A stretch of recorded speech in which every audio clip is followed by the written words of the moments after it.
All right, guys, thank you so much. So session one, we are going to talk about normalizing mental health and really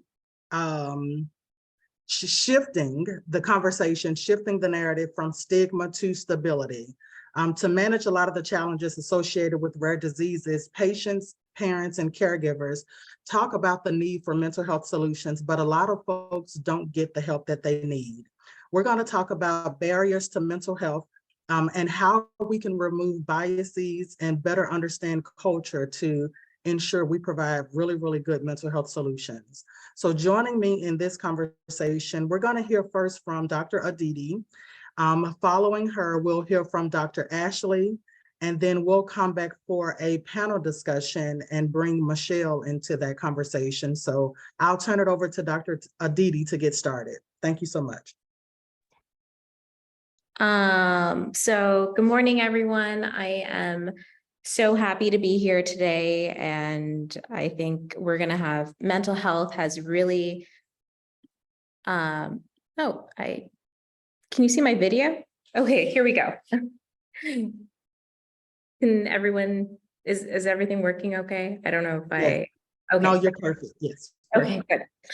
And so I think the mental health, especially with the COVID pandemic, it's taught us that it's really important and it can mean a lot of things to different people. And so kind of when I was putting together these slides, let's ask the dictionary what mental health means. And so the Oxford Dictionary defines mental health as a person's condition with regard to their psychological and emotional well-being. And when we talk about, I think, emotions, if you break it down into sort of two components, I like to think as motion. We have the energy around us in our environments. And so when we talk about mental health, I think it is important to acknowledge that it's not just our present environments, but also, our childhood, what kind of environment that we've grown up in, and the environments that we've sort of inherited, like, our genes or our genetics. And I think a wonderful metaphor for this is trees. So I like the metaphor and the idea of trees is because trees take in the carbon dioxide that we blow off, and then they give us oxygen to breathe. So we kind of need each other. And so the idea here is that you see the DNA bridge, which is us, connecting us to trees. And so our mental health is really, again, part of our environment, and you can't take the environment out of mental health or mental health out of the environment. It wouldn't be a complete conversation.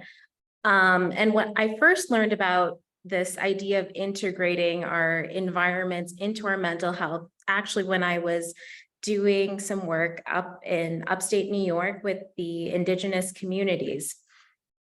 And so there's the kind of, I don't know if anyone has seen this before, but this is essentially what is known as a medicine wheel. And so their approach to health is really about 4 components: 1, mental; 2, physical; 3, emotional; and 4, spiritual. And kind of this idea, it's not just these 4 components, but if you connect it to this is just a very basic representation, but the medicine wheel has different facets because these 4 kind of components also connect to the 4 directions, like north, west, east, and south. And then there's the 4 seasons like spring, summer, fall, winter. And you can really tell that they've really integrated their health with sort of nature, and again, kind of what we see with the environment. And so I think this is really, it's quite amazing. The indigenous wisdom has existed for thousands of years, but, we're coming sort of back to that. And hopefully by the end of this presentation, I've kind of pointed out that really the physical, mental, and emotional components, they are all quite connected.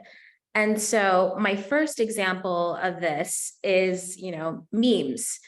We're, I think, in a digital age. I know a lot of advocates are probably in this community. We're posting on social media. So this is an example of, I thought was a funny meme. When you're looking for an adult to handle the situation and realize that you're the adult, and like Tarzan looking in kind of a dazed face. But the whole idea behind this is that our emotions can be quite contagious. And that's kind of why we say, like, it's a viral meme, because it's traveled kind of very quickly. And really, when we see these memes, they kind of elicit an emotional response within us. And other times, you kind of see a meme or a video where, I know for me, like I think I don't have the clip in front of me, but there has been, a child who is kind of hearing their mother's voice for the first time, and they have the emotional music playing in the background. And it kind of, like, I've definitely shed some tears for those videos, but like nobody told me, like, oh yeah, you're supposed to cry at that moment. Really, it's that emotion that you see, and then it kind of, you have an involuntary physical response. And again, sort of this idea that, our emotions are really connected with our physical health. So the second thing that I wanted to point out is our childhood. So I really kind of emphasize this point that, our mental health is dictated by our environments, but secondly, it's about this environment that we've inherited in our childhood. And I have the Ace of Cards, not because we're going to play a card game, although that would be really fun. But the Ace kind of represents, this is actually a study, and it's called the Adverse Childhood Study. And it was done by the CDC in the early mid-90s, where they had surveyed around 17,000 adults, and they surveyed them for traumatic experiences. So sexual abuse, sort of economic hardship, if they had parents, parental guidance. And they found that people that have had more traumatic experiences have a propensity to develop, certain physical or mental health conditions as an adult. So if so the ACE questionnaire is a 10-question survey that anyone can go take online.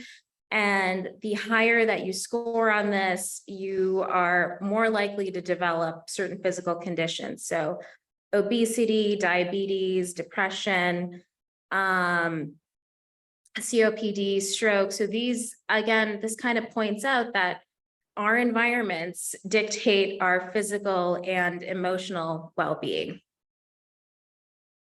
And lastly, I know we have a lot of parents in the group, and this is a picture that I took from, I think, an NPR news article about the importance of kangaroo care and skin-to-skin contact. So this is really sort of prenatal care in the NICU.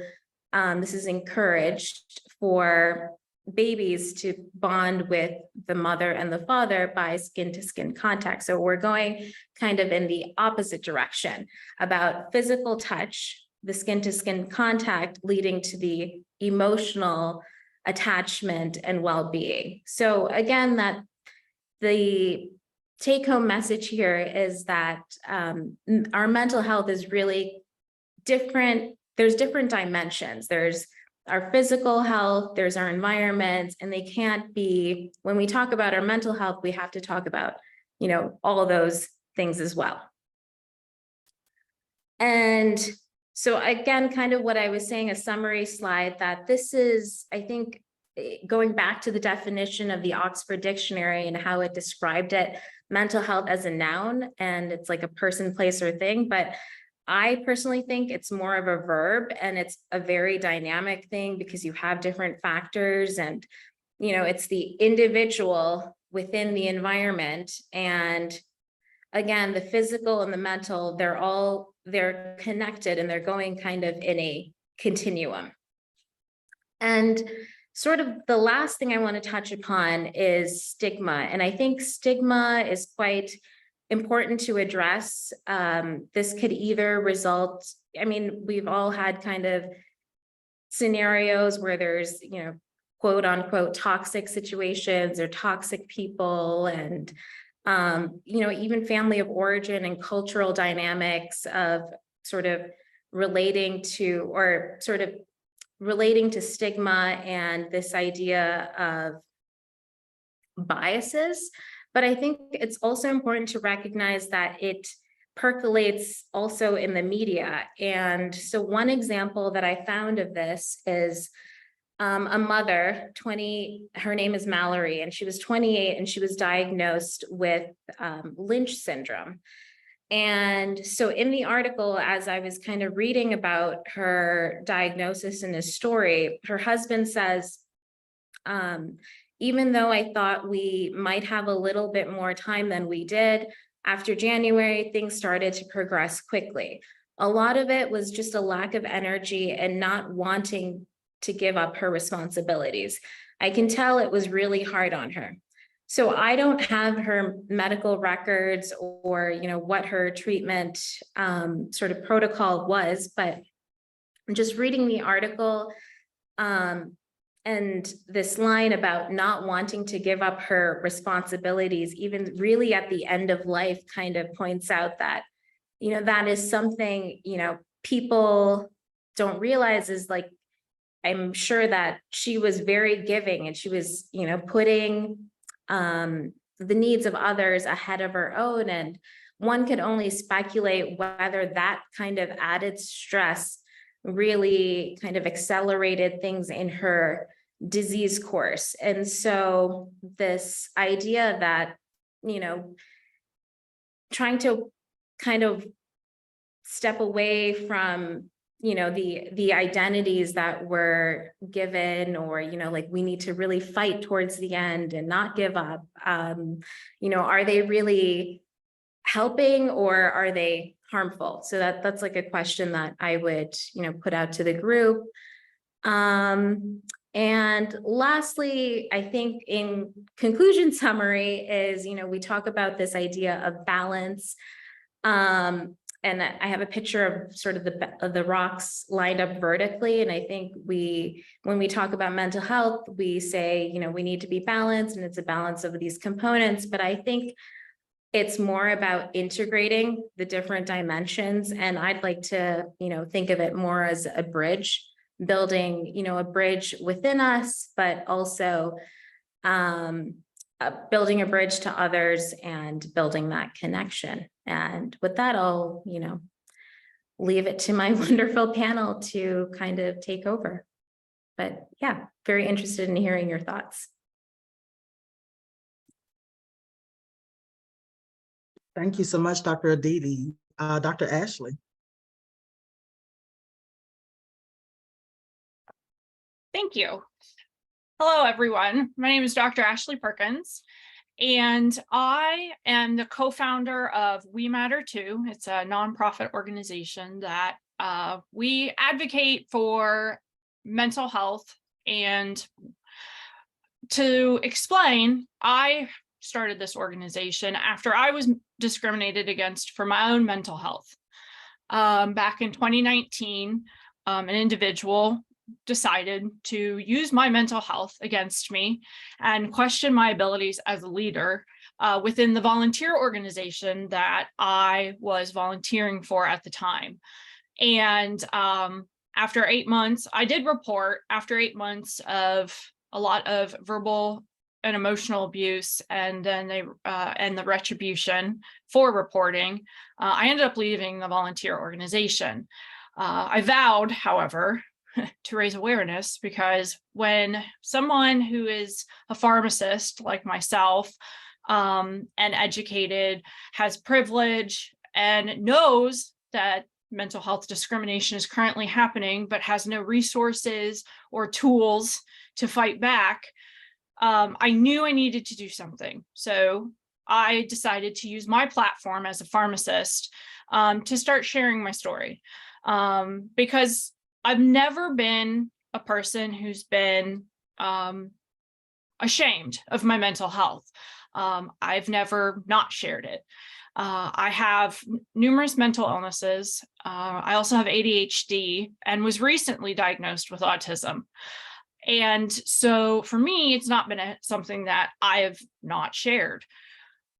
So when it was used against me, I was caught off guard, especially within the environment that I was in. These were people I've known for a long time. I'd volunteered for the organization for 2 decades.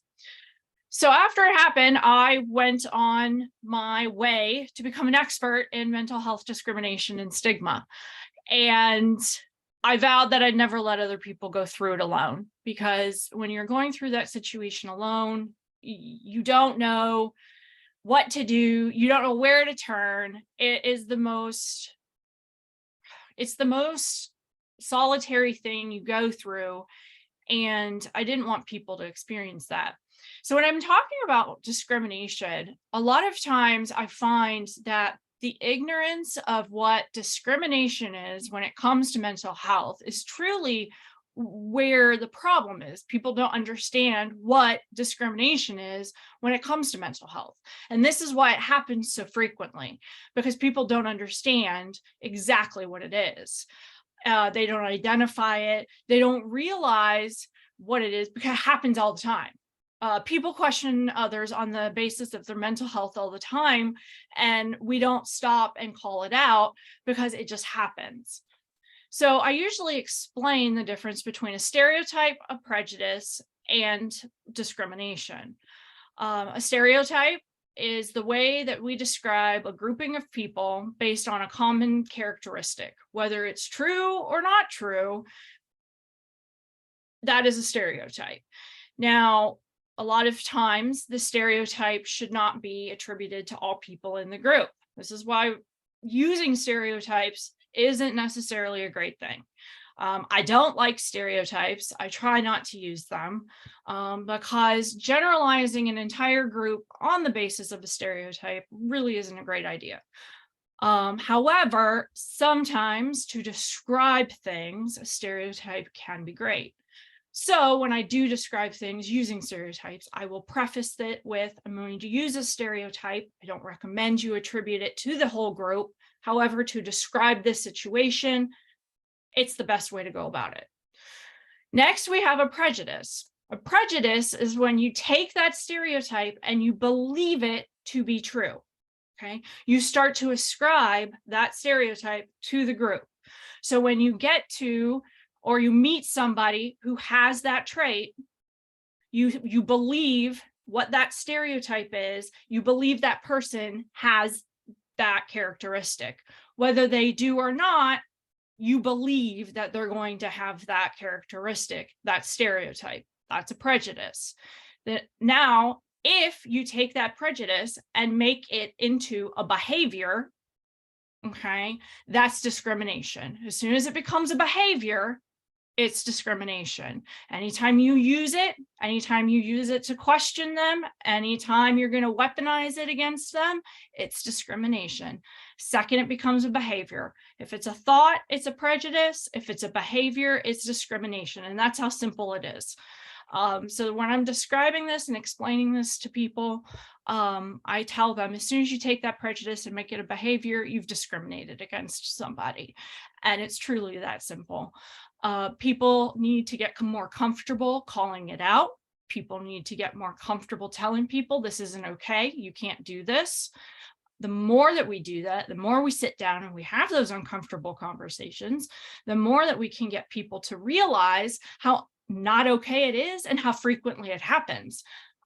Now that I've been doing this for almost 4 years now, the amount of it that happens, that I see it happen, that I'm around it, that people come to me to ask me for help in these situations is astounding. It's everywhere. The microaggressions that you see people just in everyday life. I don't use the word crazy. I refuse to use it because that's a microaggression. We don't need to be using the word crazy. It's just not okay. You can find a different adjective. There are tons of adjectives. I use wild. That is a small way that you can change something to try to be less discriminatory, less stigmatized against people with mental health. Now, stigma is different. Stigma is, by definition, a spoiled identity. Back in the 60s, a book came out that's called Stigma, and he talked about just a spoiled identity, and that's what stigma is. Stigma can come from all different types of things, not just mental health. But when you get the stigmatized identity, you feel like your identity's been spoiled by this new label. And there's tons of different types of stigma. You can have internalized stigma, you can have societal stigma, you can have institutional stigma, there's all types of stigma that are out there, and you'll see it in all different types of places. The medical system has stigma.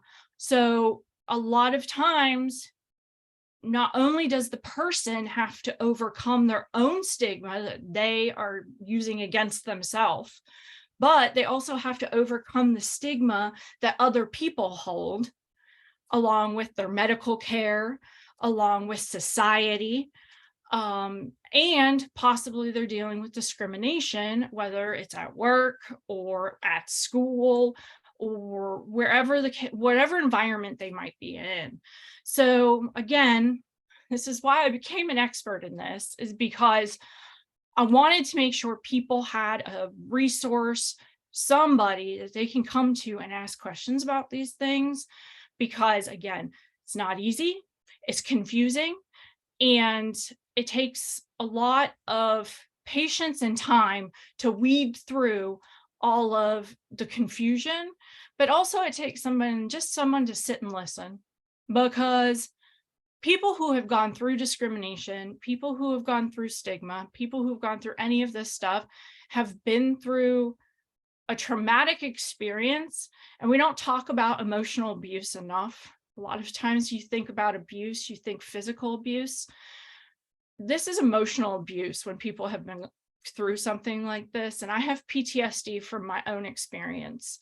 And a lot of times people get dismissed and invalidated for these experiences. And many times they just need someone to listen and validate their very real experience that they've been through. And that's what I spend a lot of time doing, is listening and validating people's experiences, because sometimes that's just what they want. So that is all the information in a nutshell about stigma and discrimination. And of course, I can answer questions and we can discuss on the panel.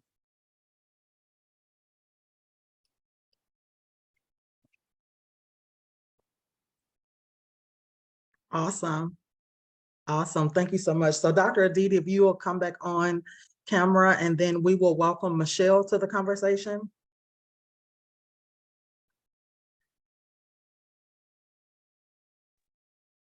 Really, really great discussion. You guys see me? Oh. Yes. Perfect. Welcome. So we've heard from Dr. Aditi and Dr. Ashley. Michelle, if you want to take a second to introduce yourself, please do that, and then we'll go ahead and jump into the discussion.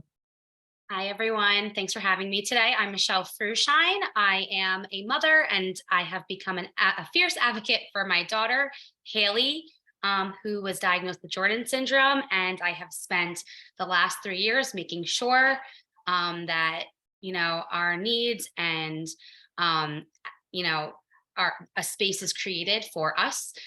So my presence on social media has definitely been, apparent since she was born. So thank you for having me, and again, giving me this space to speak with everybody. Absolutely. Thank you for being here. So, to really kick off the conversation, Dr. Aditi, you talked in your presentation about emotion and mental health, and how it is a lot of times a product of your environment. The first thing that popped into my head was a lot of times when we tell our young men, that they shouldn't cry, And when we talk about, you know, the strength of the Black woman, and so those were the two immediate thoughts that I had when it came to the conversation about emotion. But I really wanted to tie it into, you know, the rare disease space and how emotion impacts receiving a rare diagnosis and the journey of navigating a rare disease. And so from that capacity, and Michelle, I'll ask you to start the conversation. Talk a little bit about the impact of emotion and how it contributes or affects mental health, just from your experience. I mean, it's probably one of the most driving forces for me as a mother, as a parent. You know, it was very emotional. I mean, from the way beginning when my daughter was born, and I just knew that there was something going on. And I think that, you know, people not believing me or understanding where I was coming from, or almost kind of going back to when I had my son and I had postpartum and I was a little maybe overreactive in certain situations, and I, you know, saw health issues that weren't there. And then when my daughter was born and those health issues did exist, then I was kind of pushed aside and said, you know what, I'm seeing the same thing as last time. Maybe you need to speak to someone. And absolutely speaking to someone, I'm the biggest proponent for therapy. I'm still continuing with the same therapist that I've been talking to since, you know, Haley was, even before she was diagnosed. But I think that it was really difficult to navigate that when it was, like both of you said, so isolating, when, you know, you feel like you're fighting and trying to swim against this river that's just, you know, pushing you and pulling you, and you can't seem to get others to kind of join with you. So emotion has definitely been something that I think has driven me. And I think that, you know, you had mentioned, Dr. Aditi, that, you know, your mental health is really associated with your physical health.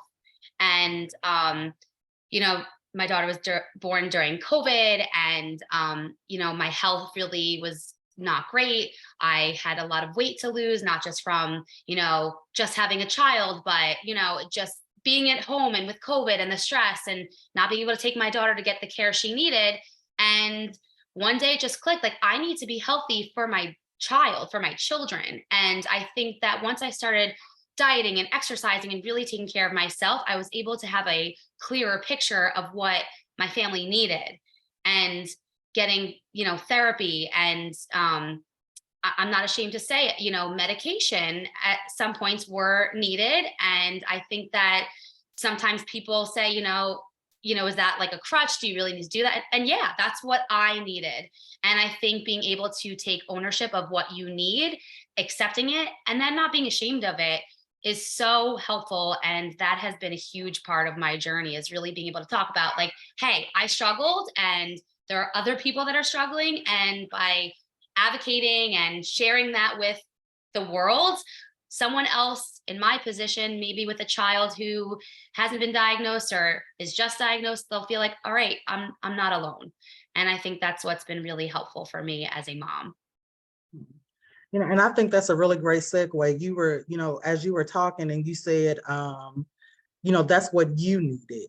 And Dr. Aditi and Dr. Ashley, you both touched on just, you know, a lot of times I think we've run away from treatment solutions because of what society may say or what our family may say. You know, you know, when we think about culture and how you don't talk about challenges that you're having publicly, you just kind of deal with them.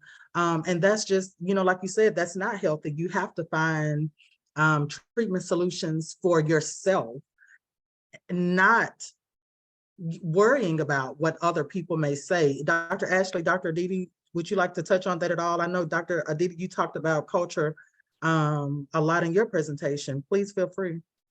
Yeah, no, I think that brings a really good point, is how we kind of repress our emotions. And what happens when you repress your emotions is that it leads to a lot of stress hormones in your body. So your body responds by upping the cortisol, the sympathetic system. And what happens is if, if you were running away from a bear, you need that sympathetic response to get away for survival. But what happens over time, especially when you are faced with a rare diagnosis, is that it's chronic. And so this means that over time, you are going to have, if you're not dealing with your sort of emotions in a proper and healthy, channeling them in a healthy way, it's going to lead to inflammation. And so when we have those higher levels of inflammation, we know like autoimmune diseases, a lot of that is driven by inflammation, and you're, getting headaches, and your body tells you before, you get the diagnosis. You have to listen to your body first. You're getting headaches, you're low energy, you might have joint pain, and you're like, oh, it's going to go away. But bringing that awareness to yourself and sort of being conscious of, what is my body trying to tell me, I think is the first step in addressing that kind of stigma. This is why we see burnout in so many of these communities, is because everybody either pushes themselves too hard or they ignore it, and then it leads to burnout. And it's not, it's no one's fault, because society's told us all of these things that we need to do this. Like, you need to, pull yourself up by your bootstraps and get over it and get what you need to get done. And, it's absolutely no one's fault. We have to unlearn what we've been taught. And that's the hard part, is the unlearning part. And I've had to go through it, because I'm right now what happened to me in 2019 led to like a massive burnout that I'm still recovering from. And I'm unlearning all of that. And it's hard. It is hard to unlearn. And so when you're like a born perfectionist and, everything's got to be right, unlearning that control is difficult. But I have found that unlearning it and learning to take care of yourself first, especially if you have kids, I have a child myself too, teaching them that by modeling it for them is the best thing that you can do, because then they learn how to take care of themselves right from the get-go, so that they can hopefully navigate life better, because I don't want him to end up where I ended up. So I can't save him from everything, but hopefully I can give him more tools than what I had from the get-go. And I think, you're talking about unlearning behavior. So let's talk a little bit about bias and discrimination, something that you've experienced, and how, because of that, it does cause some people to not seek out mental health. And for a lot of families in the rare disease space, kind of like Michelle was saying, she presented some concerns that she had to her healthcare team and was dismissed. And that's something that we have also experienced as parents to a child with a rare disease, just really being pushed to the side as if you should just accept it for what it is. And so, let's talk a little bit about how bias contributes to the behavior that people display when it comes to mental health. And when it comes to those conversations, Dr. Ashley, you talked about mental health discrimination in a volunteer capacity, but let's just, let's transition it into workplace even. And how can we do better when it comes to unlearning that behavior and how we react and respond to mental health challenges? It starts with you. And that starts with the self-reflection on yourself, because it's going to be a process that you have to do all the time. It's going to be constant, and it's going to be something that you can't stop doing. I am someone who's always self-reflecting on myself. Anytime anything goes wrong, I have to sit down, I have to think about, okay, where'd this go wrong? How can I do better next time? And everything goes forward. The same goes with bias. with stigma, with discrimination, and all of those things, is that you've got to sit down and not assume that you don't do it to someone, because I'm going to tell you right now, you do. You have to open that up, your mind up, and say, I have done this to somebody. I have to accept that I've done it to somebody, and I have to get ready to be uncomfortable, because that is what this is. And then once you can accept that uncomfortable space and that uncomfortable feeling, then you can get ready to have those uncomfortable conversations, because nothing about this is comfortable. And because every time I go into these conversations with people, it's the defensive mechanism that stops them from having the conversation, because they're like, oh, I would never do that. Nope, nope, nope, nope. And I'm like, no, you have to first accept you did, and you will. Then we can have the conversation, because I'm still going to do it. And I have to accept that.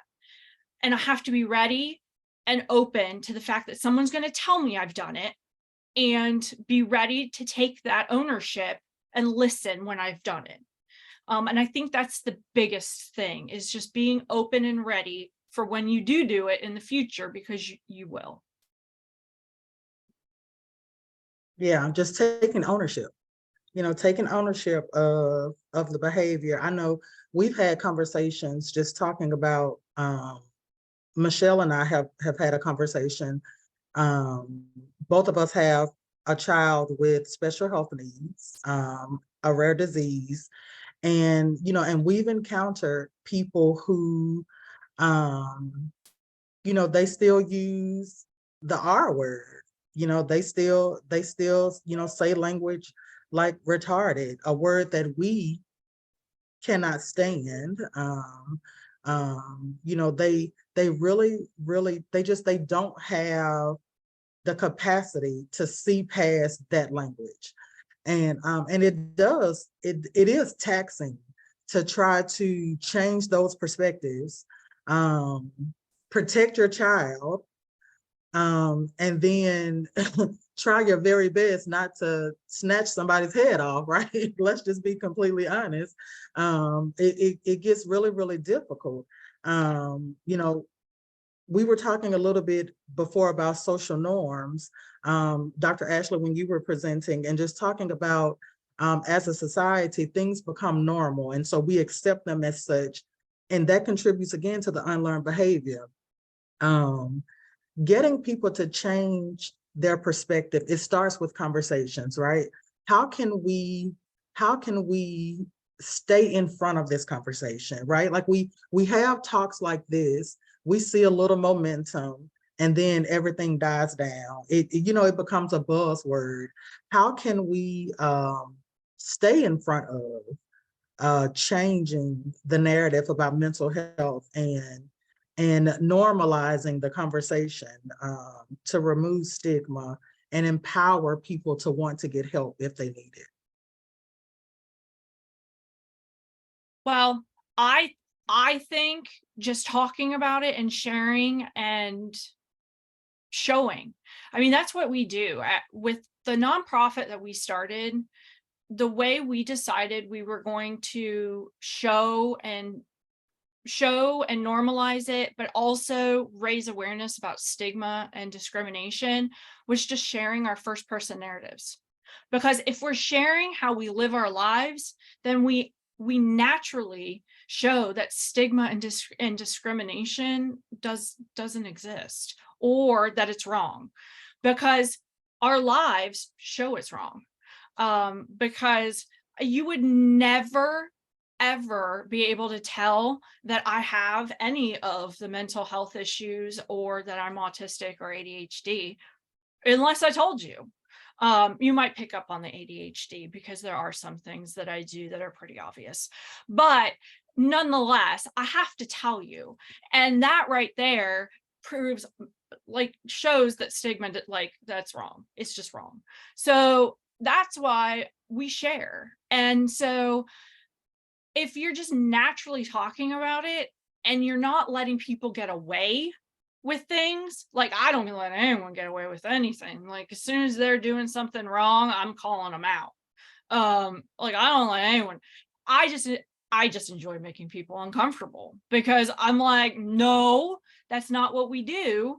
And I'm like, I'm not going to let you go. So I think as long as you're ready to be uncomfortable with everybody else and you're not going to let them get away with it, and then you're ready to have these conversations, just always have them. Mhm. Can I You interject mentioned- for a minute? I'm Yeah, just no, kind of come on. going off of what you're saying. I am very uncomfortable having discussions like face to face. I do find that it's very hard for me, but I found that like social media and like posting these videos of, you know, you're using this word and it's offensive and I take it to heart. I have found for me, I kind of found my own way to have these conversations without actually having that, because I've seen a change in a lot of my friendships. A lot of them do use that word, the R word, for instance. And obviously it might be said behind my back. You know, I don't know how it's used, and maybe it's definitely becoming less of a word that they're using, but I've heard friends, and I'm very, very aware of language, and I've heard friends about to say it and then they stop. Or if they have said it, they immediately apologize. And to me, that's progress, because I may not be having that conversation because I'm a little awkward with that. I'm uncomfortable and I don't love confrontation and I don't know how to navigate it that well sometimes. But I think that for me, I've kind of found my way to channel that, like, hey, this isn't cool. Please stop. It hurts my heart. It hurts my family's heart. And I've seen growth in that way. So I'm sorry, I just wanted to interject, because I think also like there's other people too that like I want to get to that point where I feel better about confrontation. And I think that as I go through this journey, I will. But you know, I value and love that you can do that. And one day I hope that I can, because I think it's like so powerful to be able to have those conversations in person. So I appreciate that, and I'm going to learn from you. But I also think it's great that you do it in your own way. Like, we have to do it in our own way too. So like, you doing it in that way is also like snaps. And I actually was just about to say the same thing, Dr. Ashley. You know, I think you have to find the avenue that works for you, right? Like, I mean, and confront it in a way that's comfortable for you. Because a lot of folks don't like confrontation, or, you know, they don't know how to start the conversation with another person. You know, that corrective conversation, it can be difficult because, you know, like Dr. Ashley said, people will get defensive when you're trying to correct something that they've done. Everybody doesn't have just an immediate open mind. And so I think you do have to approach it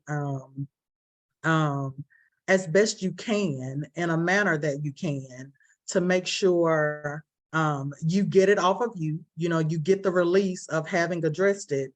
You know, even if that means not being direct with the person who actually said it, you know, you have to do what works for you. I think that's mental health right there. You know, just choosing how you want to tackle something that's been offensive to you.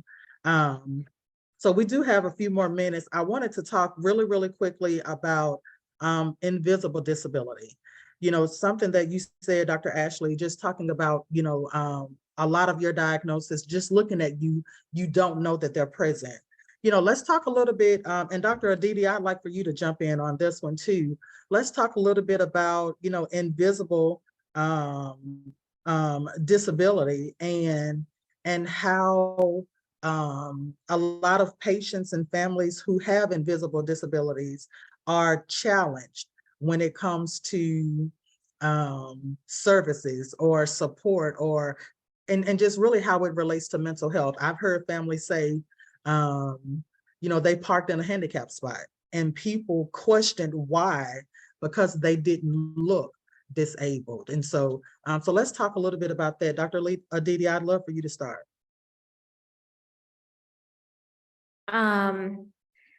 Yeah, so I think coming from like a medical provider perspective, I think for invisible disability, you come with your own biases in terms of how much like this could be as simple, I'm going to talk about my experiences, like filling out an insurance form where, they might need supports, but you don't really see that in clinic. And it's just really by what they're telling you. And you're like, oh, well, you can walk, you're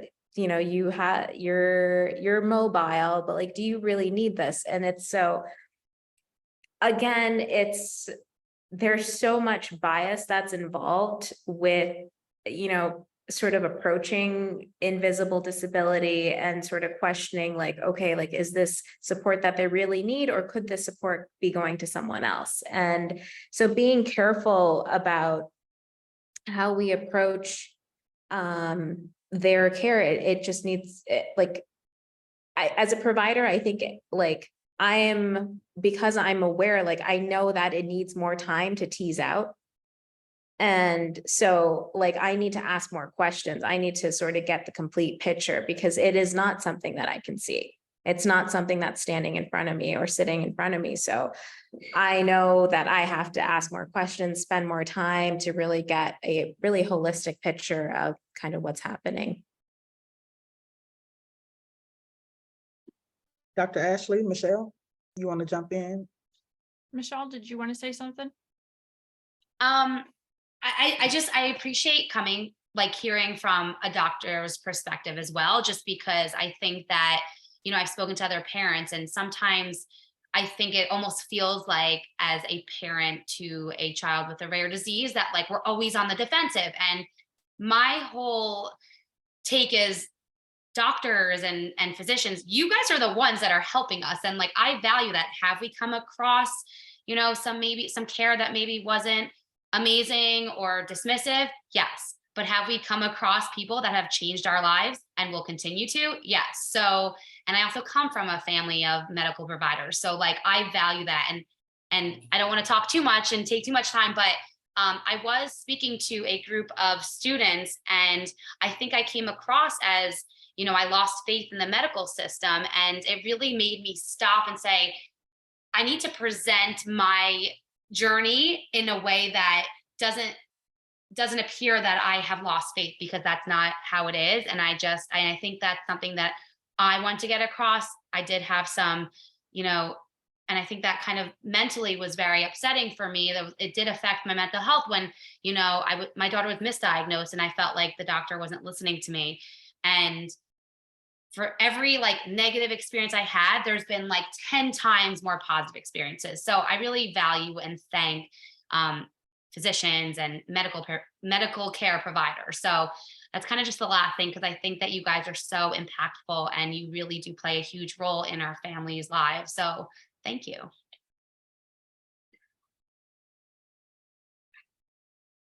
And I just, Dr. Ashley, were you about to say something? Go ahead. Nope, you go right ahead. Okay, I was just going to say really quickly, I think that's a really good point, Michelle. I think sometimes it looks like we've lost faith, or we've lost what looks like value when it comes to our relationships with the healthcare space, because a lot of us, especially in the rare disease space, a lot of us, find ourselves on this diagnostic journey. We're trying to find answers and figure out what's going on with our child or ourselves, or our loved one, or we've gotten our diagnosis, but the healthcare system has chosen to respond in a way that kind of goes against our wishes. We're pursuing life, and they're saying, enjoy your time, he's gonna die soon.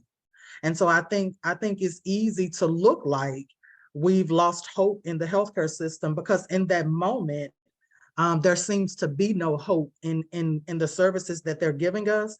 But I do agree that when you find that champion, that medical champion, that physician, that medical team, that the group of folks who will help you on your journey, it is something that you cannot even explain or describe. When you find someone in the medical space who values your opinion, and they're on your team, So yes, we do appreciate the physicians who are willing to hear us out and who are willing to help us figure things out when we don't know and get us to outcomes that align with our wishes and not just what the textbook says. And so I appreciate you guys so much. I'm just gonna check the Q&A box really quick.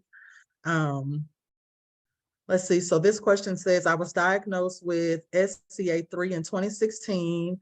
I ambulate with a walker and people stare because of the way I walk. How do you respond when someone asks the question, what's wrong? And I don't feel like explaining my diagnosis because it's never been heard of. That's a really good question. So anybody want to take that? How do you explain when someone says, what's wrong? Michelle, I'd like for you to start that question if you don't mind. As a mom and caregiver, how would you recommend? Honestly, I feel like it depends on the situation. Sometimes I feel that people are wondering about Haley, and I just kind of come outright and say, this is her diagnosis, this is how it affects her. Other times I really get on the defensive. And a quick little story, we were at an event in town and someone came up to her stroller and was staring at her for like a pretty long period of time. And I was about to be like, can I help you? And again, I'm not confrontational, but I was getting like very upset. And again, not confrontational, didn't do anything about it. But then she was like, oh, I work at her school. I'm one of the occupational therapists. But like, it was just an uncomfortable moment where she didn't say anything. And I was like, are you?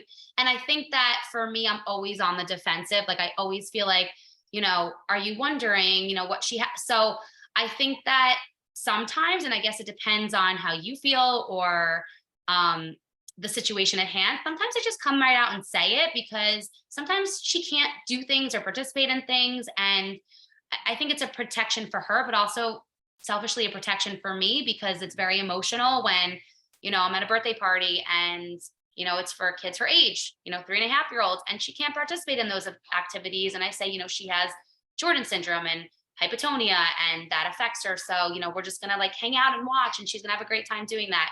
And I think sometimes that is helpful, just kind of coming right out and saying it. But I understand also what you're saying, like, if you haven't heard of it, you don't feel like explaining it. And so I think that it really does depend on who you're with and how comfortable you are with speaking about it. And I think that's a really great point. It's all about how much you feel like being bothered with. Like, I mean, again, keep your mental health at the forefront. You may not want to say what's going on or why you use a walker. A similar experience, and we're going to wrap up. We were at the fair here in town, and we noticed some children just watching Elijah. And after we realized it, we noticed one of them had their cell phone, and it was angled as if they were trying to record him. And so I just immediately stood in front of him, and they were children, and so we chatted about it with our children. And so our kids just kind of gave them the teenage look, the teenage stare.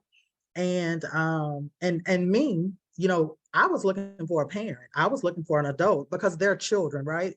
But our kids kind of looked at them and just gave that's our sibling. Like what are we doing here?